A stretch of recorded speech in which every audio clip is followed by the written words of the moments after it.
கிறிஸ்துவில் பிரியமானவர்களே, இன்றைய நற்செய்தியில் இயேசு சுங்கச்சாவடியில் அமர்ந்திருந்த லேவி என்னும் வரி தண்டுபவரிடம் என்னை பின்பற்றி வா என்கிறார். அவரும் அனைத்தையும் விட்டுவிட்டு எழுந்து இயேசுவை பின்பற்றி சென்றார். லேவிக்கு சரியான பாதுகாப்பு இருந்தது, நிலையான தொழில் இருந்தது.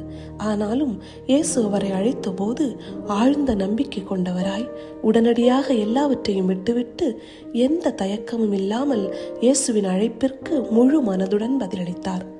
அது அவருடைய வாழ்க்கையில் உண்மையான மகிழ்ச்சிக்கு வழிவகுத்தது. லேவி இயேசுவுக்கு அளித்த பதிலை பற்றி சிந்திப்போம். கிறிஸ்து நம்மை கடந்து சென்று என்னை பின்பற்றுங்கள் என்று சொன்னால் நாம் எதையெல்லாம் விட்டுவிட்டு செல்ல வேண்டும்? நிபந்தனைகள் இல்லாமல் ஆம் என்று சொல்ல நாம் தயாராக இருக்கின்றோமா?